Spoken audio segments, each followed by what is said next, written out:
সুপ্রিয় দর্শক, স্বাগত জানাচ্ছি আজকের সম্পাদকীয়তে। আমি জিন্নাতারা যশোয়া।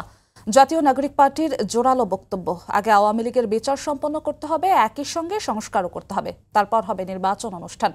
দুদিন আগে দেওয়া এনসিপির এমন বক্তব্যের জবাব দিয়েছেন বিএনপি স্থায়ী কমিটির সদস্য আমির খসরু মাহমুদ চৌধুরী। তিনি বলেছেন, বিচার প্রক্রিয়ার সাথে নির্বাচনের কোনো সম্পর্ক নেই এবং নির্বাচন ব্যবস্থাকে পিছিয়ে নেওয়ারও সুযোগ নেই।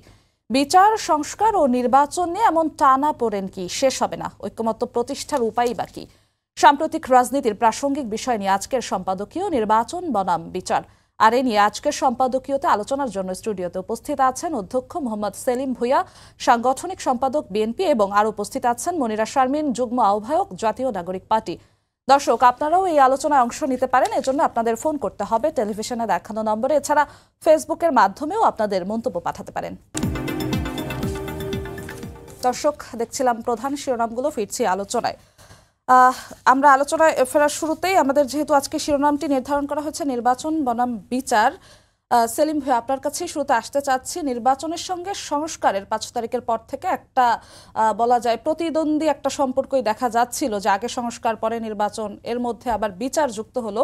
সার্জিস আলম বলেছেন শেখ হাসিনাকে ফাঁসির মঞ্চে আনার আগে যেন নির্বাচনের কথা না হয়। মানে নির্বাচন নিয়ে যে নতুন রাজনৈতিক দলের অবস্থান, এর সঙ্গে আপনাদের মন্তব্যটা আসলে কি এই মন্তব্যের পরিপ্রেক্ষিতে? ধন্যবাদ আপনাকে, সেই সাথে আজকের যারা আমাদের এই আলোচনা দেখছেন, আমাদের সেই প্রিয় দর্শকদেরকেও ধন্যবাদ জানাচ্ছি। আজকের যে আলোচনার বিষয় নির্বাচন, সংস্কার, বিচার, একটি বিষয় এখানে প্রথমে আপনি বলেছেন যে সার্জিস আলম সাহেব বলেছেন যে ফাঁসির না দেওয়া পর্যন্ত শেখ হাসিনাকে নির্বাচনের বিষয়টা আনা যাবে না। আমি মনে করি এটা কোনো যুক্তিসঙ্গত বক্তব্য না। কারণ দেশের মানুষ সবাই চায় হাসিনার ফাঁসি হোক, কিন্তু সেই ফাঁসিটা বিচারের মাধ্যমে হোক, এটাও চায় সবাই। আপনার হুট করে কোনো সিদ্ধান্ত দেওয়া যাবে না। আর আমরা যারা, যেমন হাসিনা এই কথাগুলি যখন ক্ষমতায় ছিলেন তখন উনি বলতেন যে কোনো বিচার নিয়েই উনি আগে মন্তব্য করতেন। বিচার নিয়ে যদি আগে মন্তব্য করে সরকারে থাকা যারা, তখন কিন্তু এই বিচার প্রক্রিয়াটা প্রশ্নবিদ্ধ হয়ে দাঁড়ায়। যে আপনি বিচার করবেন, আপনি সরকারে আছেন, আবার আপনি আগেই মন্তব্য করেছেন, তখন যারা তদন্ত কাজে বা বিচার কাজে যারা থাকে, তখন তারা স্বাভাবিক প্রক্রিয়ায় সে কাজটি সম্পন্ন করতে পারে না। আমরা হাসিনার ফাঁসি কেন, তারপরও যদি কোনো আমি তো মনে করি হাসিনার একবার ফাঁসি না, বারবার ফাঁসি হওয়া উচিত, কয়েকবার ফাঁসি হওয়া উচিত। কারণ যেই কাজ উনি করেছেন, কারণ দেশে মানবাধিকার লঙ্ঘন করেছেন, গণতন্ত্রকে হত্যা করেছেন, মানুষ গুম করেছেন, মানুষ খুন করেছেন, এবং বিনা বিচারে মানুষকে আটক রেখেছেন, আয়নাঘর তৈরি করেছেন। এই হাসিনার শুধু ফাঁসি হলে চলবে না। আমি মনে করি হাসিনার প্রকাশ্যে ফাঁসি হওয়া, প্রকাশ্যে তার বিচার হওয়া উচিত জনসম্মুখে, যেখানে আপনার তাকে পাথর মেরে হত্যা করা হোক। এই ধরনের ঘটনাই যদি ঘটত তাহলে মানুষ বেশি খুশি হতো। কারণ কোনো লোক যদি হাসিনার গায়ে একটা পাথর মারতে পারত, সে কিন্তু এই ফাঁসি দিয়ে হাসিনাকে মারার চেয়ে সে বেশি খুশি হতো যে আমি একজন ফেসিস্টের গায়ে আমি একটা পাথর ছুঁড়ে নিক্ষেপ করেছি। তা সেটা একটা বিষয়। এখন আমরা নির্বাচন যদি এই সমস্ত কথা বলে যদি নির্বাচনকে পিছিয়ে দিই, বা নির্বাচনের বিরুদ্ধে যদি মানুষ কি চায়, যে 17 বছর মানুষ ভোট দিতে পারেনি, এখন প্রত্যাশা মানুষের, যে আমরা কিন্তু দেখেছি 1990 সনে যখন স্বৈরাচার এরশাদের পতন হয়, বিচারপতি শাহাবুদ্দিন সাহেব 90 দিনের মধ্যে একটি সুষ্ঠু, অবাধ, নিরপেক্ষ নির্বাচন করে জনগণের ক্ষমতা জনগণের হাতে ফিরিয়ে দিয়েছেন। কিন্তু আজকে 6 মাসের বেশি অতিক্রান্ত হলো। নির্বাচনের বিষয়ে যে একটা আপনার বলিষ্ঠ পদক্ষেপ, সেই পদক্ষেপগুলি একেবারে দেখার মতো পদক্ষেপগুলি সেটি এখনও নেওয়া হচ্ছে না। এই অন্তর্বর্তীকালীন সরকার, এই সরকার এসেছে ছাত্র জনতার আন্দোলনের ফসল। ছাত্র জনতা জীবন বাজি রেখে ছাত্ররা কাজ করেছেন। তারা প্রথমে কোটা আন্দোলন করেছেন, বৈষম্য বিরোধী আন্দোলন করেছেন। সেই আন্দোলনে জনগণ নেমে এসেছে, জনগণ ফুল সাপোর্ট দিয়েছে। রাজনৈতিক দলগুলি তাদেরকে সাপোর্ট করেছে। রাজনৈতিক দলগুলি, আমরা যারা রাজনৈতিক দলে ছিলাম, আমরা যারা আপনার একবারে গ্রাসরুট লেভেলেও যারা আমরা কাজ করেছি, আমাদের নেতা তারেক রহমান সাহেবের পরিষ্কার নির্দেশ ছিল যে আপনারা ছাত্রদেরকে সব রকমের সহযোগিতা করে যান। কারণ আমরা যদি আপনার এখন ব্যানারে আগে থাকি, তাহলে বলা হবে যে এই বিএনপি আন্দোলনটা করাচ্ছে। সুতরাং আপনারা পিছন থেকে যা যা করার সব কিছু করেন, এবং সেভাবে আমরা কাজ করে গিয়েছি, সেটা তারা স্বীকারও করে। এটা স্বীকার করাটা পাশাপাশি আপনারা সবাই চায় যে শেখ হাসিনার বিচারটা, হ্যাঁ, বিচারটা, এবং বিচারটা আমরা শেখ হাসিনার চাই, সেই যেই কথাটি দিয়ে আমি আরম্ভ করেছিলাম। কিন্তু সেই বিচারের একটা দীর্ঘস্থায়ী প্রক্রিয়া, বিচারটা একটা আইনি প্রক্রিয়া। সে আইনি প্রক্রিয়া বিচার করতে সময়ের দরকার, কারণ শেখ হাসিনার বিরুদ্ধে একটা মামলা না, অনেকগুলি মামলা। এই মামলাগুলির বিচার করতে একটা সময়ের ব্যাপার, কারণ আমি নিজে 40টি মামলার আসামি। এখন একটি আপনার যে একটা পরিবর্তন হয়েছে, পরিবর্তনের পরেও কিন্তু আমার মাত্র 6টি মামলার আমি খালাস পেয়েছি, এখনও কিন্তু আমার 34টি মামলা চলছে। সুতরাং বিচার প্রক্রিয়াটা এত সহজ না যে বললে এটা শেষ হয়ে যাবে। সুতরাং এখানে আপনার এই আইনি প্রক্রিয়ায় যে তার শাস্তি হোক, তার যাবজ্জীবন হোক, তার ফাঁসি হোক, বারবার ফাঁসি হোক, যে কথাটি আমি আবার পুনরায় ব্যক্ত করলাম, সেটা আমরা চাই, জনগণ চাই। কিন্তু সেই জন্য নির্বাচন কেন থেমে থাকবে? নির্বাচন তো এটা আমরা তো আন্দোলন করেছি, একজন মা তার কোলের শিশুকে নিয়ে ছাত্র জনতার এই বৈষম্য বিরোধী আন্দোলনে অংশ নিয়েছিল। সে তো জানে না যে কোটার আন্দোলনটা কী জিনিস, বৈষম্য বিরোধী আন্দোলন কী জিনিস। সে মনে করেছে ছাত্রদের এই আন্দোলনে সবাই অংশগ্রহণ করেছেন, ছাত্রদেরকে পাখির মতো গুলি করে হত্যা করা হচ্ছে। সুতরাং আমি একজন নাগরিক হিসাবে আমার এখানে অংশগ্রহণ করা উচিত। তারা সেখানে অংশগ্রহণ করেছে, তাদেরও এই প্রত্যাশা ছিল জিনিসপত্রের দাম কমবে, আমি আমার ভোটকে, আমার যে গণতান্ত্রিক অধিকার সেটা ফিরে পাবো হাসিনা যদি চলে যায়। কিন্তু এখন যে নির্বাচন প্রক্রিয়া, আমি যদি সংস্কারের কথা বলে নির্বাচন থেকে পিছিয়ে নিই, সেই বিষয়টা কিন্তু অন্তর্বর্তীকালীন সরকারটা প্রশ্নবিদ্ধ হবে। এবং ছাত্র জনতার আন্দোলন যেই তারা বিজয়ের হাসি হেসেছে, কিন্তু এটাও একটা প্রশ্নবিদ্ধ হবে যে কেন এটা হচ্ছে। আরেকটা বিষয় হলো এখানে যে ছাত্রদেরকে আমরা আমাদের নিজের সন্তানদের মতোই মনে করি, এবং তাদের ভালোটাই আমরা চাই। কিন্তু আজকে তারা যে আপনার উপদেষ্টা পরিষদে যে তারা উপদেষ্টা হবে, এটা আমরা ভেবে মাঝে মাঝে অনেক লোক প্রশ্ন করে যে তারা এটা হতে গেল কেন। কারণ অনেক লোক তো দেশে আছে, তারা যদি আন্দোলনের মাঠেই থাকতো এবং যেই সরকারি আছে এটাকে প্রেসার গ্রুপ হিসাবে যদি তারা থাকতো, তাহলে তারা সবচেয়ে বেশি এদেশের মানুষের কাছে তারা ইতিহাস হয়ে, যেমন এখন আছে, ভবিষ্যতে তারা ইতিহাস হয়ে থাকতো। কিন্তু এখন প্রশ্নবিদ্ধ হয়ে যাচ্ছে যে তারা উপদেষ্টা পরিষদে আছে এবং বিভিন্ন সময় বিভিন্ন রকমের কথাবার্তা বলছেন, সংস্কারের কথা বলে নির্বাচনকে কিভাবে পিছিয়ে নেওয়া যায়, তাদের কাছ থেকে কোনো উপদেষ্টাদের কাছ থেকে এই ধরনের বক্তব্য আসছে।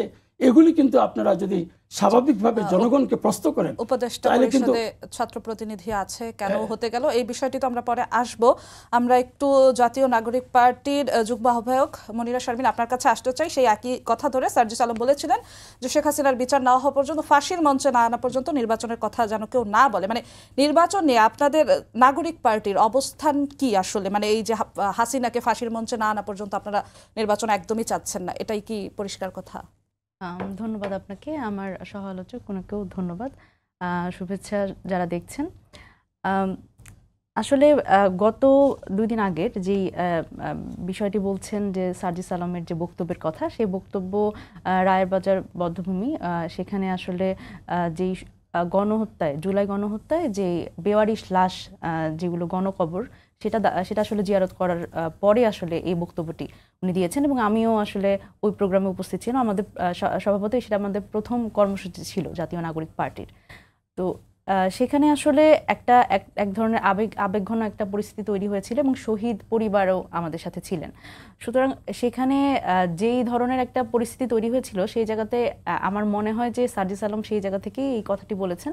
দেখেন, আমি আরেকটা বিষয় একটু বলি যে বিচারের কথাটা আমরা তো বারবার করেই বলছি যে বিচার হতেই হবে। এবং আমি একটু যুক্ত করতে চাই, আপনি বললেন যে মনে হয় আবেগঘন এক পরিবেশের কারণে সার্জিস আলম বলেছেন, মনে হয় শব্দটি যেহেতু আপনি বলেছেন, মানে এটা কি নাগরিক পার্টির দলীয় কোনো বক্তব্য না, সার্জিস আলমের ব্যক্তিগত বক্তব্য? মানে আসলে জানতে চাচ্ছি। না, আসলে স্বাভাবিকভাবেই আমাদের দলীয় বক্তব্য না, যে মানে শেখ হাসিনার ফাঁসির আগে আসলে নির্বাচন নয়, এই ধরনের কোনো দলীয় স্ট্যান্ড আমাদের এখনো নাই। আরেকটা ব্যাপার হচ্ছে যে ওই জায়গাতে বিচারের কথা তো আমরা বলেই আসছি, অবশ্যই শেখ হাসিনার বিচার হতে হবে। এবং দেখেন, একটা অভ্যুত্থানের পরে 6 মাস চলে গেছে, সেই জায়গা থেকে আমরা কোনো দৃশ্যমান অগ্রগতি দেখিনি এই বিচার প্রক্রিয়ায়। সেটা কিন্তু আমরা মনে করি অন্তর্বর্তীকালীন সরকারকে আরো দৃঢ় পদক্ষেপ নেওয়ার আমরা আশা করেছিলাম অন্তত। তো আর নির্বাচনের ব্যাপারটি দেখেন, একটা অভ্যুত্থানের আগের কথা যদি বলি, তাহলে আমাদের সকল রাজনৈতিক দল আওয়ামী লীগ ছাড়া আসলে একটা গণতান্ত্রিক প্রক্রিয়ায় এই নির্বাচনের জন্য তারা মাঠে আসলে আন্দোলন করেছেন, সংগ্রাম করেছেন। এবং আমি মনে করি যে অভ্যুত্থানের আগে নির্বাচন চাওয়া, যেটাকে আমরা বলছি যে একটা গণতান্ত্রিক প্রক্রিয়া সেটা আদায় করা, সেটা একরকম। এবং অভ্যুত্থান পরবর্তী সময় নির্বাচন চাওয়া, শুধু নির্বাচন চাওয়াও আসলে কতটা সমীচীন, এটাও একটা আমার প্রশ্ন। কারণ একটা অভ্যুত্থান পরবর্তী বাংলাদেশে সেখানে একজন গণহত্যাকারী এবং আওয়ামী লীগ দল হিসেবে সে প্রশ্নবিদ্ধ, সে জায়গায় তাদের বিচার, এবং এখানে অবশ্যই সংস্কার প্রয়োজন। এবং এখানে সংস্কার, আপনি একটা কথা বলছিলেন যে সংস্কার এবং নির্বাচনকে আসলে মুখোমুখি দাঁড় করানোর একটা ব্যাপার। আমরা কখনোই আসলে সংস্কার এবং নির্বাচনকে মুখোমুখি দাঁড় করানোর পক্ষপাতী না। আমরা মনে করি সংস্কারেরই একটা ফলাফল হবে নির্বাচন। স্বাভাবিকভাবেই সংস্কার যেই প্রক্রিয়ায় আসলে দেখেন, বাংলাদেশের প্রাতিষ্ঠানিক যেভাবে করে ধ্বংস করা হয়েছে প্রতিষ্ঠানগুলোকে, এবং বিভিন্ন বাহিনীর কথাও যদি আপনি বলেন, আপনি আইন শৃঙ্খলা বাহিনী থেকে শুরু করে, যেই একটা নির্বাচন সুষ্ঠুভাবে একটা নির্বাচন হতে গেলে যেই ধরনের প্রক্রিয়ার মধ্যে দিয়ে যেতে হয়, সেই প্রক্রিয়াগত জায়গা থেকে আমরা আসলে খুব ঠিক আছি কিনা, আমাদের সেখানে সংস্কার প্রয়োজন কিনা, আমরা বলছি যে আমাদের পুলিশ সংস্কার প্রয়োজন, তারপর আমাদের জনপ্রশাসন সংস্কার প্রয়োজন। এই একই জনপ্রশাসন, এই একই পুলিশ আসলে সেই 18 সালে নির্বাচনও আয়োজন করেছে। সুতরাং সেখানে আমাদের একটা শঙ্কার জায়গা আছে যে এই একই ব্যবস্থা দিয়ে, এই ফ্যাসিবাদী ব্যবস্থা, তো আমরা বারবার করে বলছি, দেখেন 3 তারিখের যে ঘোষণাটা, সেটা কিন্তু খুবই একটা অভূতপূর্ব ঘোষণা আমাদের নাহিদ ইসলাম যেটা দিয়েছেন, যে ফ্যাসিবাদী ব্যবস্থার বিলোপ। দেখেন, ফ্যাসিবাদী ব্যবস্থা কাঠামোটা তো আসলে রয়ে গেছে।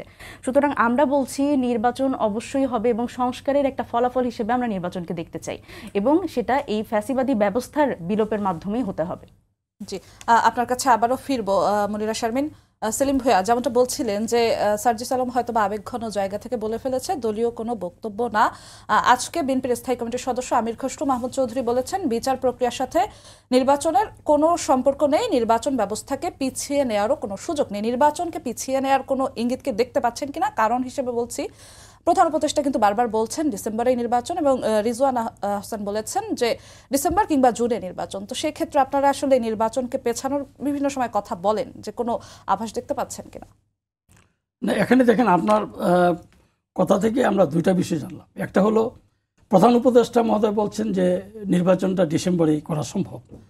আবার রেজওয়ানা হাসান উনি বলছেন ডিসেম্বরে বা জুনে। কোন জুনের কথা উনি বলেছেন? এটা কি এই জুনের কথা বলেছেন, নাকি আপনার আগামী জুনের কথা বলেছেন? 26 জুনে। তাইলে প্রধান উপদেষ্টার চেয়ে বেশি বড় উপদেষ্টা হলেন রেজওয়ানা হাসান। কারণ প্রধান উপদেষ্টার বক্তব্যের বাইরে অন্য উপদেষ্টাদের বক্তব্য দেওয়ার কোনো সুযোগ নাই। এবং এটা আমি মনে করি যে এদের বিরুদ্ধে আপনার ব্যবস্থা নেওয়া উচিত, যে প্রধান উপদেষ্টার একটা বক্তব্যকে কিভাবে একজন উপদেষ্টা আবার এটাকে আপনার কাউন্টার দিয়ে, একটা নির্বাচন এদেশের জনগণ যেভাবে চাচ্ছেন, জনগণের এখন আপনার সংস্কার হোক, এটা তো আমরা চাচ্ছি, কিন্তু সংস্কারটা কিভাবে হবে? আপনি যদি আমাদের রাষ্ট্র ক্ষমতা, রাষ্ট্র মেরামতের 31 দফা দেখেন, এই 31 দফায় আমাদের নেতা তারেক রহমান সাহেব যেভাবে লিখেছেন, বলেছেন, এবং আমরা মানুষের মানে দরজায় দরজায় সেগুলি পৌঁছে দিয়েছি, সেখানে পরিষ্কারভাবে, যেটা আমার সহ আলোচক বলেছেন, যে এখানে শিক্ষা, স্বাস্থ্য, কৃষি, উনি দু একটা কথা বলেছেন, জনপ্রশাসনের কথা বলেছেন, পুলিশের কথা বলেছেন। আমাদের কিন্তু প্রতিটি সেক্টরের কথা বলা আছে।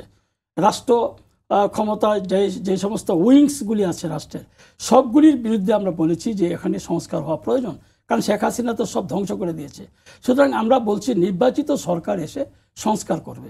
এখন সংস্কারের নামে যদি এইটাই তো একটা আপনার সংস্কারের কথা বলে নির্বাচনকে আপনি বলেছেন যে নির্বাচন কি পিছিয়ে দেওয়া হচ্ছে, তাহলে কোনো কারণে, বা আপনি কি এরকম আভাস পাচ্ছেন? হ্যাঁ, আভাসটা হলো যে নির্বাচনে সংস্কারের কথা বলে নির্বাচনকে পিছিয়ে দেওয়ার বিষয়টি কোনো এই উপদেষ্টাদের বক্তব্যে আমরা ইঙ্গিত পাচ্ছি। এবং কোনো ক্ষুদ্র রাজনৈতিক দল যাদের মাঠ পর্যায়ে সেরকম ভিত্তি নেই, তারা আবার সেটাকে একটু পিঞ্চিং করছে, খোঁচা দিচ্ছে, এবং সেখানে একটু সমর্থন দিচ্ছে। তো সেই জন্য আমরা মনে করি যে এটা একটা ষড়যন্ত্র। তো সেই ষড়যন্ত্র হলে কার বিরুদ্ধে ষড়যন্ত্র হবে? শেখ হাসিনা যে ষড়যন্ত্র করেছে দেশের জনগণের প্রতি, এই ছাত্র জনতা কি ষড়যন্ত্রে পা দিবে? তারা তো পা দিতে পারে না। তারা বুকের রক্ত দিয়েছেন, এই দেশের জনগণকে তারা নতুন করে স্বাধীনতা এনে দিয়েছেন। সুতরাং এখানে এই সংস্কারের নামে নির্বাচন পিছানোর কোনো সুযোগ নাই। সংস্কার হবে, যে জনপ্রতিনিধি যারা আসবে নির্বাচনের পরে যারা আসবে তারা প্রয়োজনীয় সংস্কার করবে, এবং এই সংস্কারের জন্য এই যে আপনার যে কমিটি গঠন করা হয়েছে বিভিন্ন সংস্কারের জন্য, তাদের যে বিষয়গুলি তারা নির্বাচিত সরকার এসে সেগুলি দেখবেন যে কতটুকু গ্রহণযোগ্য, সে গ্রহণযোগ্য বিষয়গুলি তারা অবশ্যই দেখবেন। কিন্তু এই কথা বলে, সংস্কারের কথা বলে নির্বাচন পিছানোর কোনো সুযোগ নাই। মানুষ অধীর আগ্রহ অপেক্ষা করছে নির্বাচনের জন্য। আমার সমালোচক আরেকটি গুরুত্বপূর্ণ বিষয় বলেছেন যে 6 মাসে বিচার প্রক্রিয়ার যে কোনো লক্ষণ তারা দেখছেন না। আমিও কিন্তু ওনার সাথে একমত। বিচার প্রক্রিয়ার লক্ষণ যেরকম নাই, সেরকম নির্বাচনের বিষয়ে কোনো লক্ষণ নাই, কোনো অগ্রগতি নাই। মানে একটি জায়গায় স্থবির হয়ে আছে। আপনার যেই সরকার এতদিন পরে আপনার বই দিতে পারলো না, এদেশের জনগণ তাদের সাথে, ফুল জনসাধারণ এই অন্তর্বর্তীকালীন সরকারকে সাপোর্ট দিচ্ছে, রাজনৈতিক দলগুলি সাপোর্ট দিচ্ছে। কেন দিতে পারছেন না? তার কারণ হলো আওয়ামী লীগের প্রেতাত্মারা এখনও আপনার এই মন্ত্রণালয়গুলি দখল করে আছে। আপনি শিক্ষায় বই দিতে পারে নাই, আপনি দেখেন টেক্সট বুক বোর্ডের কর্মকর্তা যারা, তারা আওয়ামী লীগের। আপনার একজন কর্মকর্তাকে নায়েমের ডিজি হিসাবে বদলি করা হয়েছে, আওয়ামী লীগের লোক, কিন্তু সে পাঠ্যপুস্তক বোর্ডটাকে শেষ করে আসছে। তাকে আবার দিয়েছেন প্রমোশন দিয়ে নায়েমের ডিজি হিসাবে। এরকম শিক্ষা অধিদপ্তরের একজন ডিজি দেওয়া হয়েছিল যে নাকি আওয়ামী লীগের দোসর এবং ছাত্র জনতার বিপক্ষে যারা কাজ করেছেন সেই ব্যক্তিকে ডিজি করা হয়েছেন। আমরা বিগত 15 দিন আন্দোলন সংগ্রাম করেছি, মাঠে শিক্ষা অধিদপ্তর ঘেরাও করেছি, তারপরে তাকে সেখান থেকে প্রত্যাহার করে নেওয়া হয়েছে। সেলিম ভাইয়া, কিন্তু আপনার কথা ধরে যদি বলি, সেই দোসরদেরকে প্রশাসন বা বিভিন্ন জায়গায় রেখে অতি দ্রুত নির্বাচন দিলে সেই নির্বাচনটা কি আসলে আপনি যত এটা লেন্দি করবেন তারা আরো বেশি শক্তিশালী হবে। এবং আপনি যান ইউনোর কাছে, যান ডিসির কাছে, যান, তারা কারা গাপটি মেরে বসেছিল তাদেরকে কিন্তু আমরা, এই ছাত্র জনতা কিন্তু তাদেরকে প্রোটেকশন দিয়েছে। আমরা বিএনপি বলেন, অন্যান্য রাজনৈতিক দলগুলো আমাদের সাথে সহযোগিতা করেছে, আমরা তাদেরকে প্রোটেকশন দিয়েছি, থানাগুলিকে প্রোটেকশন দিয়েছি, আপনার ইউনো অফিসগুলিকে, সরকারি অফিস আদালতগুলিকে প্রোটেকশন দিয়েছি। এখন তারা কিন্তু মানে নড়ে চড়ে বসেছে। আমার মনে হয় যে তারা কোনো ইঙ্গিত পাচ্ছেন যে তোমরা এভাবে কাজ করো। সেই জন্য তাদের যে আওয়ামী লীগের যে চরিত্রটা, সেই চরিত্রটা আমরা আবার ইউনোদের কাছ থেকে পাচ্ছি। আবার কিন্তু আমরা এই ডিসিদের কাছ থেকে সেই আওয়ামী লীগের চরিত্রগুলি আমরা বের হয়ে আসছে। সুতরাং এদেরকে আপনি সুযোগ দিবেন। এরা প্রথম দিকে খুব নমনীয় ছিল যে এটা চেঞ্জ আসছে, আমরা মনে হয় আমাদেরও যে মুখোশটা এটা পরিবর্তন করা উচিত, কিন্তু এখন কিন্তু আবার তারা সেই আগের রুলটা প্লে করছে বিভিন্ন জায়গায়। তো সেই জন্য আমি মনে করি যে যত লেন্দি হবে এই প্রসেসটা আপনি দীর্ঘায়িত করবেন, তত বেশি তারা সুযোগ নেবে এই সমস্ত দোসররা। সুতরাং দ্রুত নির্বাচন হলে কিন্তু তারা, আপনি যদি নির্বাচনের একটা রোডম্যাপ করে দেন, তখনই কিন্তু তারা সাবধান হয়ে যাবে যে না, তাহলে আমরা সামনে নির্বাচন আসছে, জনপ্রতিনিধি যারা হবে আমরা যদি উল্টাপাল্টা করি আমাদের বিচার হবে। আর এখন তারা মনে করে এই কিছু উপদেষ্টার বক্তব্য থেকে এবং ছোট্ট একটা রাজনৈতিক দলের যে কর্মকাণ্ড থেকে তারা মনে করে যে আরে তাইলে তো নির্বাচন যদি বিলম্বিত হয়, তাহলে তো আমরা যাতে নির্বাচন বিলম্বিত হয় সেই জন্য সেই ষড়যন্ত্রের সাথে আমরা কাজ করি। এইটা হলো মূল বিষয়। মনিরা শারমিন বলছিলেন, বিএনপির পক্ষ থেকে বিভিন্ন সময় শোনা যায় যে নির্বাচিত সরকার আসলে সংস্কারটা বেশি ভালোভাবে সম্ভব, সংস্কার একটি দীর্ঘমেয়াদী বিষয়, কিন্তু আপনাদের তরফ থেকে বিভিন্ন সময় বিভিন্ন ব্যানারে আপনারা বৈষম্য বিরোধী বা নাগরিক কমিটি থেকে যে নির্বাচিত সরকার না, আগে সংস্কার যতটুকু বেশি সম্ভব করে তারপর, মানে আপনাদের কেন মনে হয় নির্বাচিত সরকার না, এই অন্তর্বর্তীকালীন সরকারের সময়ই সব থেকে বেশি সংস্কার সম্ভব, কেন মনে হয় আপনাদের? দেখেন, আমি যদি বলি 1991 সালের পর থেকে, মানে যেই কয়েকটা ভালো নির্বাচন বলে আমরা জানি, যে কয়েকটা নির্বাচন, সেই নির্বাচনগুলো কিন্তু হয়েছে। এবং আমরা যদি দেখি যে এই মানে ফ্যাসিবাদী যে সংবিধানের কথা আমরা বলছি, স্বৈরতান্ত্রিক কাঠামোর মধ্যে যে সংবিধান, এই সংবিধানে কিন্তু কোনো ধরনের সংস্কারও হয়নি। এবং আমি যদি বলি, দেখেন, ভালো নির্বাচনের মাধ্যমে যখন কোনো ক্ষমতার বদল হয়, সেখানে আমরা স্বাভাবিকভাবেই চাইব যে জনগণের অধিকার এবং নাগরিক অধিকার তারা ফিরে পাবে, কিন্তু সেটা কিন্তু আসলে হয়নি। আমি যদি বলি সেটা যদি হতোই, তাহলে কিন্তু 24-এ কোনোভাবেই এই মানে এই ছাত্র জনতার এই অভ্যুত্থান হতে হতো না, এই এত মানুষকে রক্ত দিতে হতো না। সুতরাং আমরা এটাই মনে করি যে যদি ম্যান্ডেট থাকে, তাহলে এই অন্তর্বর্তীকালীন সরকারেরই, যারা আসলে কিনা ছাত্র জনতার একদম হাইয়েস্ট লেভেলের যারা সমর্থন পেয়েছে, এই সরকারের মানে এই অন্তর্বর্তীকালীন সরকারের সেই ম্যান্ডেটটি আছে এই সংস্কার গুলো করার। কারণ দেখেন এখানে কিন্তু জাতীয় ঐকমত্য কমিশন গঠিত হয়েছে এবং জুলাই চার্টারের কথা ডক্টর মোহাম্মদ ইউনূস বলেছেন।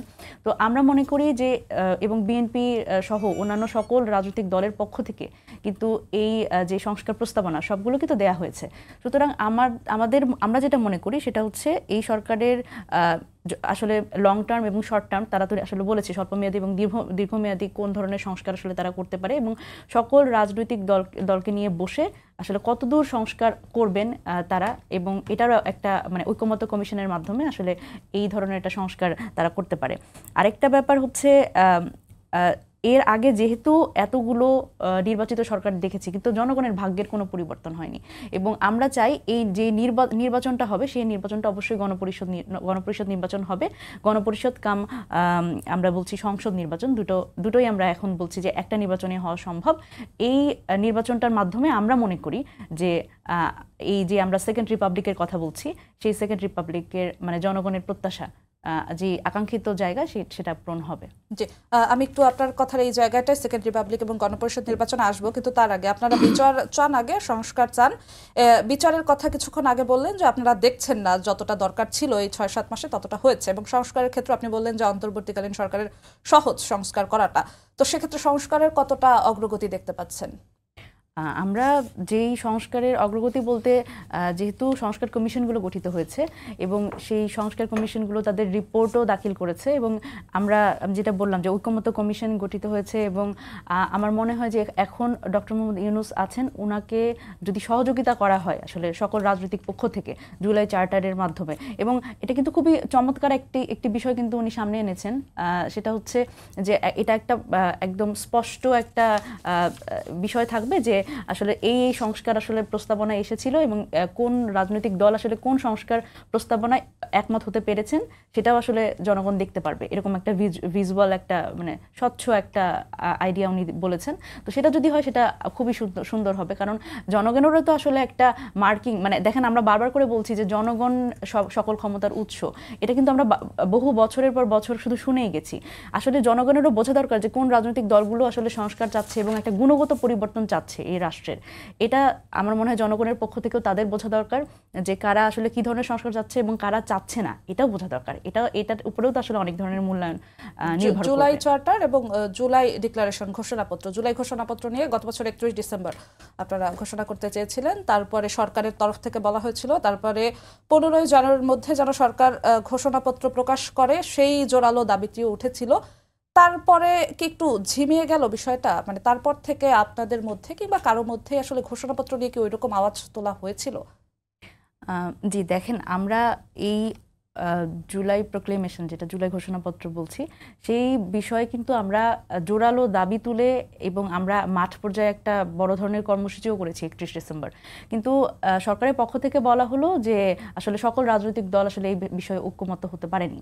তো সেই জায়গাতে বড় দল হিসেবে বিএনপির কথা বলা হয়েছে এবং বিএনপি পক্ষ থেকে তখন এরকম একটা কথা বলেছিল যে জুলাই প্রোক্লেমেশনের আসলে কি দরকার এটাই ওনারা বুঝতে পারেন না।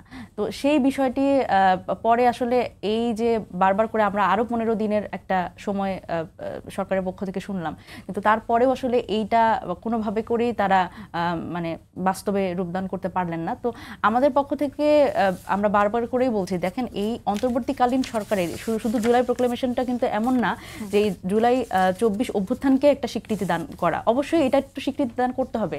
কারণ দেখেন 24 সালে যে অভ্যুত্থানটি হয়েছে এবং এতগুলো মানুষের প্রাণ গেছে, এতগুলো মানুষ শহীদ হয়েছে, সেই অভ্যুত্থানটাকে আপনি যদি স্বীকৃতি না দেন তাহলে তো আসলে এটা হারিয়ে যাবে এবং আমরা বিভিন্ন সময় ইতিহাস বিকৃত হতে দেখেছি। আরেকটা বিষয় হচ্ছে এই জুলাই প্রোক্লেমেশন কিন্তু অন্তর্বর্তীকালীন সরকারেরও একটা বৈধতা, আমরা এটাও বলেছি, এবং এই জায়গা থেকে আমার মনে হয় এখনো আসলে 15 তারিখ ঘোষণা না হওয়ার পর 15 তারিখ পর্যন্ত 15 তারিখের মধ্যে যেন ঘোষণা হয়, এই জন্য আপনারা জোরালো দাবি তুলেছিলেন। তারপরে কি ওই আওয়াজটা জোরালো এত ছিল, মানে এরপর কি এটা নিয়ে আর কথা হলো না? আমাদের পক্ষ থেকে তো আমরা আসলে যতটা সম্ভব দাবি করেছি, কিন্তু বারবার করেই আমরা আসলে একটা বাধার সম্মুখীন হচ্ছি। আমরা বড় এবং রাজনৈতিক সদিচ্ছা এখানে যে নাই এটা তো আসলে স্পষ্ট। জি, আবার একটু আসতে চাচ্ছি সেলিম ভাই আপনার কাছে। গণপরিষদ নির্বাচন, একই সঙ্গে সংসদ নির্বাচন, সেকেন্ড রিপাবলিক, এমন কিছু কথা উঠেছে। বিএনপির স্থায়ী কমিটির সদস্য মির্জা আব্বাস বলেছেন নতুন দল এসেছে, আপনারা সাবধান থাকবেন, তাদের স্লোগান কিন্তু আমি বুঝি না, আমি বুঝিনি কাকে দ্বিতীয় স্বাধীনতা বলে, এবং তিনি আরো বলেছেন আমি এখনো বুঝিনি সেকেন্ড রিপাবলিক কি বোঝায়, আপনারা কি বুঝেছেন জানি না, এরকম করে কিছু প্রশ্ন তিনি তুলেছেন। মানে এই যে নতুন দলের কিছু প্রস্তাবনা আপনাদের সাথে, আপনাদের প্রস্তাবনার সাথে সাংঘর্ষিক কিনা? না, এখানে দেখেন বিষয়টি আপনার জনগণ, আহ, রাজনীতি তো আমরা জনগণের জন্যই করি। জনগণ কি চায়, জনগণের মনের কথা যদি আমরা না বুঝতে পারি তাহলে রাজনীতি করে কি লাভ? সেকেন্ড রিপাবলিকের বিষয়টি তো এখানে আনার কোনো প্রয়োজন নাই। এখানে তো আমরা জনগণের নেতা নির্বাচিত করবে, নির্বাচনের মাধ্যমে সংসদ নির্বাচন হবে। এখানে অন্য কিছু টানার কোনো প্রশ্ন নাই। এখানে কেন টানা হচ্ছে? এই যে বলা হচ্ছে যে আমরা ইয়ার গন্ধ পাচ্ছি, ষড়যন্ত্রের গন্ধ পাচ্ছি। আপনি বলেন, আপনি 1/11-এ যে ঘটনা ঘটেছিল, আপনি জানেন যে সেখানে কিংস পার্টি হয়েছিল, এবং এই কিংস পার্টি কাদেরকে বলা হয়? যেই সরকার ক্ষমতায় থাকে সেই সরকারের অধীনে, সেই সরকারের নিয়ন্ত্রণে যদি কোনো রাজনৈতিক দল করা হয় সেগুলিকে বলা হয় কিংস পার্টি। এখন সেখানে করা হয়েছিল, এবং আপনি অবাক হবেন যে আমাকেও ওই কিংস পার্টিতে ঢুকানোর জন্য মানে ডিজিএফআই মানে আর্মি থেকে আপনি ব্রিগেডিয়ার জেনারেল বারি সাহেবের মতো লোক, উনি প্রস্তাব করেছিল যে আপনি মান্নান ভাইয়ের সাথে এবং কুরেশি সাহেবের সাথে আপনাকে দেখা করতে হবে। আমি করিনি। এখন এই যে তারা গভর্নমেন্টের পক্ষ থেকে, যেই সরকার থাকে সেই গভর্নমেন্ট থাকে, তাদের পক্ষ থেকে জোর করে পার্টি করা হয়, মানুষকে সেই পার্টিতে ঢোকানোর ব্যবস্থা করা হয়। আপনার যে পার্টিটা আমাদের এই ছাত্র জনতা, যদি ছাত্ররা যদি করে থাকে, তাদের ভিতরে অনেকে, যেমন আজকে আমার যে সহ-আলোচক, আমরা অভিনন্দন জানাই তাদের, তারা আসুক, মেধাবীরা এই রাজনীতিতে আসবে, এটা তো আমরা চাচ্ছি। কিন্তু ওই আপনার এখন যে সরকারের প্রধান উপদেষ্টা, অন্তর্বর্তীকালীন সরকারের প্রধান উপদেষ্টার ছবি ব্যানারটা নিয়ে কেন? তারা তাদেরটা করুক, আমরা তাদেরকে সাপোর্ট করি। এবং আমাদের পক্ষ থেকে রিজভী আহমেদ এবং শহীদুদ্দিন চৌধুরী ইনি সাহেব গিয়েছিলেন সেখানে। তো সেখানে আপনার, আমরা তো যদি আমার ডক্টর ইউনূস সাহেবকে আমরা সম্মান করি, উনি শ্রদ্ধাভাজন ব্যক্তি এদেশের। এখন উনি তো বলা উচিত ছিল যে আমি দেশের এখন অন্তর্বর্তীকালীন সরকারের প্রধান উপদেষ্টা, তোমরা আমার ছবি ব্যবহার করছো কেন? তোমাদেরই তো দল করার রাইট আছে, তোমরা দল করো। এখন প্রধান উপদেষ্টার ছবি নিয়ে যখন তারা আপনার মিছিল করে এবং আপনার দলটি করে, তখন এই দলটা একঝাঁক মেধাবীরা এখানে আসবে, তাদেরকে আমরা সহযোগিতা করব, তাদেরকে ওয়েলকাম জানাবো। সেটা আপনার প্রস্তাবিত হয়ে যাচ্ছে যখন সরকারের পৃষ্ঠপোষকতায় এই দলটি করা হয়। তো সেখানে তারাও তাদের মেধাকে, কিন্তু মেধার যে প্রতিফলন সেখানে ঘটাতে পারবে না, কারণ সেটা তো তারা যে প্রেসক্রিপশন দিবে সেই প্রেসক্রিপশন অনুযায়ী তাদেরকে কাজ করতে হবে। তো সেই জন্য আমরা এই যে সন্দেহের বিষয়টি যেটা আপনি প্রশ্ন করেছেন, সন্দেহ তো সেখানেই হয় যে এই কিংস পার্টি গঠন করে নির্বাচন প্রক্রিয়া সংস্কারের নাম বলে সংস্কার করতে হবে, সেই জন্য নির্বাচন দেওয়া যাবে না, নির্বাচন বিলম্বিত করতে হবে, এগুলি হলো একটা ষড়যন্ত্র। সেই জন্যই আমাদের মির্জা আব্বাস সাহেব যা বলেছেন যথার্থই বলেছেন, এবং আমাদের আমির খসরু মাহমুদ চৌধুরী সাহেব যেটা বলেছেন যথার্থই বলেছেন, এবং আমারও বক্তব্য একই বক্তব্য, যেন এখন নির্বাচন হবে, সে নির্বাচন যেভাবে জাতীয় সংসদ নির্বাচন এটাই হবে, অন্য কোনো নির্বাচন এটার সাথে, যেখানে আপনারাই বলছেন যে এই সরকারের মানে যেহেতু তাদের কোনো পলিটিক্যাল পার্টি এতদিন ছিল না, এরপরে তাদের আইনশৃঙ্খলা রক্ষা বাহিনী দুর্বল, তাদের মনোবল ভাঙ্গা, এখন এদেরকে দিয়ে একটা নির্বাচনে আপনি করতে পারছেন না, সেখানে আপনি এই সমস্ত কথা বলে তাদেরকে বিতর্কিত করে তাদেরকে দিয়ে আপনি কিভাবে এগুলি করানো সম্ভব হবে? সেই জন্য আমি বলছি যে এটা আসলে দেশকে যদি ভালোবাসেন, ছাত্ররা যেই কাজটি করেছেন, তাদেরকে আমরা এখনও বলছি যে শ্রদ্ধা করি, সম্মান করি, ভালোবাসি। কিন্তু এই যে ষড়যন্ত্রের ফাঁদে যদি তারা পা দেয়, তাহলে তাদের প্রতি যে ভালোবাসা, আপনি কিছু মনে করবেন না, আমার সহ-আলোচককে বলবো, কিছু মনে করবেন না, আমি দেশবাসীর উদ্দেশ্যে বলতে চাই, 1971 সনে শেখ মুজিবের, আমি আরেকটি ইয়াতে বলেছিলাম, সার্জিস আলম সাহেবকে বলেছিলাম যে 1971 সনে শেখ মুজিবের গগনচুম্বী জনপ্রিয়তা ছিল, 75-এ কি হয়েছে? যদি সেই কাজগুলি না করত, সে যদি দেশের এই মানুষকে মানে ব্লাড না দিত, তাহলে কিন্তু তার এই অবস্থা হতো না। আজকে ছাত্ররা যে দেশপ্রেমিক ছাত্ররা, এই ছাত্ররা যদি এই ধরনের মানে ষড়যন্ত্রে পা দেয়, তাহলে তাদের অবস্থা কিন্তু এই 75-এর মতোই মানুষ মনে করবে, এই ধরনের অবস্থা হতে পারে বলে আমি মনে করি। মনিরা শারমিন, যেমনটা বললেন যে ছাত্ররা যদি কোনো ষড়যন্ত্রে পা দেন, এবং আরো একটি বিষয় যে অন্তর্বর্তীকালীন সরকারের সহযোগিতা বা কিংস পার্টি আমরা যেটাকে বলি, জাতীয় নাগরিক পার্টি কি কিংস পার্টি কিনা, আর আপনারা আসলেই কোনো ষড়যন্ত্রের ফাঁদে পা দিচ্ছেন এমন আপনাদের মনে হয় কিনা? দেখেন, আসলে কিংস পার্টি যখন বিএনপির পক্ষ থেকে বলা হয় তখন আসলে আমাদের কিছু বলার থাকে না, কারণ প্রথমত আমি জানি না যে আমার সহ-আলোচক যিনি বললেন যে ডক্টর ইউনূসের ছবি কোথায় আসলে মানে প্রদর্শন করা হয়েছে আমার জানা নেই, কিন্তু বিষয়টা হচ্ছে যে আমাদের কিন্তু যে 3 জন অভ্যুত্থানের রিপ্রেজেন্টেটিভ যারা আসলে উপদেষ্টা হিসেবে গেছিলেন তাদের মধ্যে একজন যিনি পদত্যাগ করে আমাদের পার্টিতে যোগ দিয়েছেন, নাহিদ ইসলাম।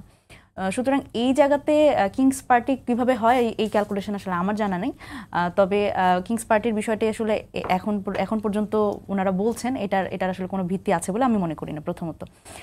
দ্বিতীয়ত ষড়যন্ত্র বলতে আসলে দেখেন, আমার মনে হয় যে রাজনৈতিক দল, বড় রাজনৈতিক দল হিসেবে বিএনপি বারবার করেই বলছেন যে সেকেন্ড রিপাবলিক বা জনগণের ভাষা। আমার মনে হয় ওনারা জনগণের ভাষাটা ধরতে পারেননি। এই 2024 সালে এসে যখন জেনজি যারা আসলে সেই প্রজন্মটির এক ধরনের ভাষা আছে, আপনি দেখবেন যে বাংলাদেশের ঢাকা শহরের যে দেয়ালে আমরা কিন্তু অভ্যুত্থানের সময় দেখেছি যে বাংলাদেশ 2.0 একটা নতুন বাংলাদেশ। এই নতুন বাংলাদেশকে কিন্তু আমরা বলছি সেকেন্ড রিপাবলিক। যেই সেকেন্ড রিপাবলিক মানে এটাই যে এক ধরনের শাসন ব্যবস্থা যেটা ছিল, আমরা যেটাকে বলছি স্বৈরতান্ত্রিক শাসন ব্যবস্থা, সেই শাসন ব্যবস্থা থেকে আমরা এখন একটা গণতন্ত্রের পথে যাচ্ছি। যে গণতন্ত্রের জন্য কিন্তু বিএনপিও কিন্তু বহু বছর ধরে স্ট্রাগল করেছে এবং তাদের সেই স্ট্রাগলকে আমি সম্মান জানাই। তো সেই জায়গা থেকে এই শাসন ব্যবস্থা এক ধরনের স্বৈরতান্ত্রিক কাঠামো থেকে আমরা যে গণতন্ত্রের কথা বলছি সেটা কিভাবে আসবে, সেটা এই স্বৈরতান্ত্রিক সংবিধানের আন্ডারে সেটা সম্ভব না। আমরা বারবার করে এটাই বলছি এবং এই নানান ধরনের কথা হচ্ছে আমরা আসলে বিভিন্ন রাজনৈতিক দলের পক্ষ থেকে শুনি, বিএনপির পক্ষ থেকে শুনি, কিন্তু কখনোই আমরা এই একটা গুণগত পরিবর্তন রাষ্ট্রে সেটার ব্যাপারে শুনি না। আমরা বারবার করে শুধুমাত্র গণতন্ত্র মানেই হচ্ছে নির্বাচন, এটাই আমরা শুনি, কিন্তু একটা অভ্যুত্থান পরবর্তী বাংলাদেশে শুধুমাত্র নির্বাচনী গণতন্ত্র না, এটা বোধহয় আমার সহ আলোচক সহ এবং অন্যান্য রাজনৈতিক দল বিশেষ করে বিএনপি মনে হয় বুঝতে একটু অসুবিধা হচ্ছে। তো এই বিষয়টা হচ্ছে যে সাধারণ জনগণ কি আসলে শুধু নির্বাচন চায়? সাধারণ জনগণ শুধু আসলে নির্বাচন চায় না। সাধারণ জনগণ যেটা উনি বললেন যে অনেক কিছু চায়, সাধারণ জনগণ নিজের অধিকারটা চায়, তারা নাগরিক অধিকার চায়। অবশ্যই নির্বাচন তার মধ্যে একটা। আমরাও নির্বাচনের ব্যাপারে আমরা খুবই ওয়েলকামিং, কারণ আমরা চাই জনগণ বোধহয় অধিকারের পাশাপাশি নিরাপত্তা, দ্রব্যমূল্যের দাম লাগামের মধ্যে থাকা, এই বিষয়গুলোও চায়। তো সেই বিষয়গুলো এখন আপনারা কতটা দেখতে পাচ্ছেন? অবশ্যই সেই জায়গা থেকে অবশ্যই অন্তর্বর্তীকালীন সরকারকে আরো অনেক আমরা আশা করেছিলাম যে আরো অনেক দায়িত্বশীল আচরণ করার ব্যাপারে। যেমন আমরা দেখলাম যে আসলে আইন শৃঙ্খলা বাহিনীর যেই ধরনের আসলে তাদের ভূমিকা এবং গত বেশ কয়েকটা ঘটনা এবং সেখানে নারী ধর্ষণ থেকে শুরু করে এই বিষয়গুলো যখন ঘটলো তখনও আমরা দেখেছি আসলে আমাদের যিনি স্বরাষ্ট্র উপদেষ্টা আছেন জাহাঙ্গীর সাহেব, ওনার খুব বেশি দায়িত্বশীল কথাবার্তা না, আমরা বিভিন্ন ধরনের রিলাক্টেন্ট কথাবার্তা শুনছি, সেটাও কিন্তু কাম্য নয়। এবং আমরা আসলে এটাই আশা করি যে অন্তর্বর্তীকালীন সরকারের কাছে মানুষের অনেক প্রত্যাশা এবং মানুষের এই প্রত্যাশা থাকবে এবং এই চাপটা থাকবে অন্তর্বর্তীকালীন সরকারের, এবং এই চাপটার জন্যই কিন্তু একটা অভ্যুত্থান হয়েছে। কারণ গত 15 বছরে একটা সরকারের কাছে মানুষের যে এত প্রত্যাশা সেটা কিন্তু তারা প্রকাশই করতে পারেনি। সুতরাং অন্তর্বর্তীকালীন সরকারকে এই বিষয়গুলো বিবেচনা করে অবশ্যই আরো প্রোঅ্যাক্টিভ ভূমিকা পালন করা উচিত বলে আমার মনে হয়। জি, আপনার কাছে আবার আসবো মনিরা শারমিন। সেলিম ভূঁইয়া, মনিরা শারমিন বলছিলেন যে জনগণের ভাষা বা জেনজি, নতুন প্রজন্ম যে জেনারেশন জেড আমরা যাদেরকে বলি, তাদের ভাষা বুঝতে হয়তো বা বিএনপি ব্যর্থ হচ্ছে। তো এদের ভাষা যদি বিএনপি না বোঝে, আগামীতে নির্বাচনের মাঠে বিএনপির জন্য একটু চ্যালেঞ্জিং হবে না? দেখেন, বিএনপি তো চ্যালেঞ্জ, এই যাদের ভাষার কথা বলছেন এটা তো নির্বাচন আসলেই বোঝা যাবে যে বিএনপির তাদের ভাষা বুঝে কিনা। কারণ বিএনপি এদেশের জনগণের দল। এখনও আমরা মনে করি নির্বাচন হলে বিএনপি 90% ভোট, মানে যারা ভোট দিতে যাবে আর কি, ভোট দেওয়ার 90% ভোটই বিএনপির নেতা যারা নির্বাচনে দাঁড়াবে তারাই পাবে। সুতরাং তখনই তো বোঝা যাবে। বলা অনেক সহজ, কে কোন ভাষা বুঝে না বুঝে সেটা তো আপনার বাস্তবে সেটার প্রমাণ বিএনপি দিবে। সেই জন্যই বিএনপির যেটা চাচ্ছে, জনগণের ভাষা হলো এখন নির্বাচন, এবং জনগণের রাজনীতি আমরা করি, জনগণের ভাষার রাজনীতি করি। সেই জন্য জনগণের ভাষাকে মূল্যায়ন করার জন্যই আমরা এখন, আপনি দেখেন যে উনি একটা বিষয় বলেছেন আমার সম্মানিত সহ-আলোচক, যে স্বরাষ্ট্রমন্ত্রী কথা শুনছেন না। স্বরাষ্ট্রমন্ত্রী কথা শুনলে তার তো কিছু করার নাই, কারণ স্বরাষ্ট্রমন্ত্রীর কথা তো আপনার আইজি শোনে না। পুলিশ কমিশনার শোনে না, কারণ যার যার মানে তাদের যে চেইন অফ কমান্ড এগুলি নাই। এবং আপনি যদি এখন একটা ওসিকে বলেন যে ওই থানায় একটা মারামারি হচ্ছে, আপনি যাবে না, সে বলে আমার ফোর্স নাই, আমি যাব, আমি তো নিজে মারি খাবো। হ্যাঁ, তো এই যে অবস্থাটা, এই অবস্থা তো আপনার এটা কি জনগণের ভাষা? এটা মানে কি জনগণের, নতুন প্রজন্মের জনগণের ভাষা কি এগুলা? এখানে বোঝার কোনো সুযোগ নেই। আগে হলো আপনার দেশটাকে আপনাকে স্বাভাবিক প্রক্রিয়া নিতে হবে, এবং এই স্বাভাবিক প্রক্রিয়া নিতে হলে একটা সুষ্ঠু নির্বাচন হতে হবে। এবং এই সুষ্ঠু নির্বাচনে যে প্রতিনিধিরা, যখনই আপনি নির্বাচন দেবেন, তখন কিন্তু এই যে পুলিশ প্রশাসনের আজকে যে অবস্থা, মনোবল ভাঙ্গা অবস্থা, তারা আইন শৃঙ্খলা হাতে নিতে পারছেন না। এখন কোনো কিছু হলে সেনাবাহিনীকে নামাইতে হয়। তো সুতরাং এইভাবে তো আপনার দেশ চালানো যাবে না। দেশ চালানোর জন্য একটা নির্বাচিত সরকার লাগবে, এবং তারা আসলেই দেখবেন দেশের আইন শৃঙ্খলা পরিস্থিতি, ল অ্যান্ড অর্ডার যেটা আছে এটা একবারে স্বাভাবিক হয়ে যাবে, এবং স্বাভাবিক না হওয়া পর্যন্ত এগুলি হবে না। আপনি দেখবেন যে নির্বাচন হলে আপনার অনেক পার্টির নেতা যারা আছেন, এখন মনে করেন যে অনেক বড় বড় কথা বলেন অনেকে, তাদের জামানত থাকবে না। তখন বুঝবেন যে কি এই জন্যই তারা চাচ্ছে ষড়যন্ত্র কিছু করে আপনার কিছু আসন টাসন কিছু আনা যায় কিনা, এটা মানুষ মনে করছেন। আমি আজকে এখনো একটা আপনার ওয়াজ মাহফিল থেকে আসলাম, মানুষের একই বক্তব্য যে নির্বাচন কবে হবে, নির্বাচন কবে হবে। বলছে যে ওয়েট করেন, প্রধান উপদেষ্টা যেহেতু ডিসেম্বর পর্যন্ত বলছেন, এ পর্যন্ত তাকে সময় দেন, আপনারা দেখেন কি করে। তো মানুষের ভাষাটা, আমরা যেহেতু গ্রাসরুট লেভেলে যাই, আমরা কিন্তু অনলাইনের নেতা না, এবং আমরা আপনার ওই যে টকশোতে ডাকছেন এভাবে নেতা না, আমাদের পজিশন অনুযায়ী আমরা এখানে আসছি, ডাকছেন। সুতরাং এখানে আমরা গ্রাসরুট লেভেলে কাজ করছি, হাজার হাজার লোক, আমরা যেখানে যাচ্ছি হাজার হাজার লোক সেখানে চলে আসে। তো সেখানে আপনার তাদের মনের ভাষাগুলি আমরা যদি না বুঝি, ওই নতুন জেনারেশনের কথা যেটা বলা হচ্ছে, এই নতুন জেনারেশন কাদেরকে দিয়ে? আমাদের সন্তানেরাই তো নতুন জেনারেশন। আমির খসরু মাহমুদ চৌধুরী আরেকটি কথা বলেছেন, ৮ মাসেও দেশে নির্বাচিত সরকার না থাকায় হতাশা প্রকাশ করেছেন তিনি। ৮ মাস সময়টা কি মানে এই পরিস্থিতিতে নির্বাচন হওয়ার মতো পরিস্থিতি? এখনো নির্বাচন দেওয়া যায়, বর্তমানে যে পরিস্থিতি, নির্বাচন দেওয়া যায়। কারণ আমরা তো এই সরকারকে সহযোগিতা করছি এখন পর্যন্ত। কারণ আমাদের নেতা তারেক রহমান সাহেব বলছেন, মানে এই অন্তর্বর্তীকালীন সরকারকে আপনারা সব রকমের সহযোগিতা করেন। এখন আমরা যেহেতু সহযোগিতা করছি, আমরা যদি সহযোগিতার হাত আপনার পাল্টাই নেই, তাহলে সরকারের সমস্যা হবে। সেই জন্য আমরা চাচ্ছি যে না, এই সরকারের যেহেতু কোনো রাজনৈতিক দল নাই, তাদের কোনো আইন শৃঙ্খলা বাহিনীরও কোনো সেই ইয়েটা নাই, সুতরাং আমরা তাদেরকে সব রকমের সহযোগিতা করবো। এবং আপনি দেখেন আমাদের অনেক নেতাকর্মীকে বরখাস্ত করা হয়েছে, যারা কথা শুনবে না। কারো মানুষের উপর যদি কোনো রকমের অত্যাচার হয়, সেখানে আমাদের নেতার কাছে যদি রিপোর্ট যায়, সেই রিপোর্ট তাৎক্ষণিকভাবে তদন্ত করে উনি ব্যবস্থা নিচ্ছেন, এবং আমরা সেগুলি করে যাচ্ছি বলেই কিন্তু আজকে এই যতটুকু পরিস্থিতি স্বাভাবিক, এই পরিস্থিতিটা আছে। সুতরাং এই পরিস্থিতির মধ্যে নির্বাচন দেওয়া সম্ভব। আমরা সব রকমের সহযোগিতা করবো সরকারকে। অন্যান্য রাজনৈতিক দল, ছোট বড়, আওয়ামী লীগ ছাড়া, এবং আওয়ামী লীগের দোসর যারা, এদের ছাড়া সবাই তো সরকারকে সহযোগিতা করতে প্রস্তুত আছে। আপনাকে অসংখ্য ধন্যবাদ মনিরা শারমিন। আমরা একদম শেষের দিকে চলে এসেছি।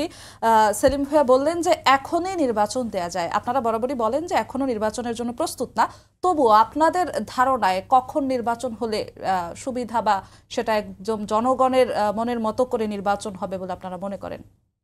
দেখেন, নির্বাচনের ক্ষেত্রে আমরা আসলে কোনো ডেডলাইনের কথা বলছি না। যেটা অলরেডি প্রধান উপদেষ্টা বলেছেন যে ডিসেম্বরে নির্বাচন হতে পারে, তো ডিসেম্বরে নির্বাচন হতে পারে, আমাদের পক্ষ থেকে কোনো সমস্যা নেই। তবে আমরা বলছি যে যেই স্বৈরতান্ত্রিক সংবিধানের উপরে যে নির্বাচনটা হবে, এই সংবিধান সেটা যদি গণপরিষদ নির্বাচন না হয়, তাহলে সেই নির্বাচন নিয়ে আসলে প্রশ্ন তোলার সুযোগ থাকবে। আমরা এজন্যই বলছি যে আমরা গণপরিষদ নির্বাচন চাই, এবং সেই নির্বাচনের পরে যারা নির্বাচিত তারা সংবিধানটা সংস্কার করবেন এবং সংবিধানটা ঠিকমতো প্রণয়ন করবেন। এবং এরপরে, কারণ এই সংবিধান নিয়ে কিন্তু বিএনপির পক্ষ থেকে কিন্তু ৬২টি সংস্কার প্রস্তাব দেওয়া হয়েছে, এবং আমাদের পক্ষ থেকে ৬৯টি সংস্কার প্রস্তাব দেওয়া হয়েছে। সুতরাং সকলেই চান যে এক ধরনের, আপনাদের তরফ থেকে বিভিন্ন সময় বলা হয়েছে সংবিধান কবর দিয়ে দেয়া বা বাতিল করে দেয়া, আর বিএনপির তরফ থেকে সেই তার পক্ষে সমর্থন নেই। একদম ছোট্ট করে 30 সেকেন্ডে দেখেন, আমরা বলছি বারবার করে সংবিধানটি সংস্কার করা এবং সংশোধনী অবশ্যই না, কারণ অ্যামেন্ডমেন্ট যে কোনো সময় যে কোনো সরকার আসলে, নির্বাচিত সরকার আসলে সেটা আবার পূর্বের অবস্থায় ফেরত নেওয়া যায়। সুতরাং আমরা বলছি সংস্কার, এবং সেটা সংস্কার হতে পারে, আমাদের পক্ষ থেকে কোনো অসুবিধা নেই। কিন্তু এই গণপরিষদ নির্বাচনের মাধ্যমে সেই গণপরিষদ সরকারটাই যেটা পরে আইনসভা মানে ডিসেম্বরে নির্বাচন হলেও জাতীয় নাগরিক পার্টির কোনো সমস্যা নেই, কিন্তু গণপরিষদ নির্বাচন হতে হবে। আপনাদের দুজনকে অসংখ্য ধন্যবাদ আমাদের সঙ্গে যুক্ত হওয়ার জন্য। ধন্যবাদ। আপনাকে। সবাইকে ধন্যবাদ জানিয়ে শেষ করছি আজকের সম্পাদকীয়। আগামীকাল আবারও দেখা হবে রাত 10টায়। দেখার আমন্ত্রণ রইল। শুভরাত্রি।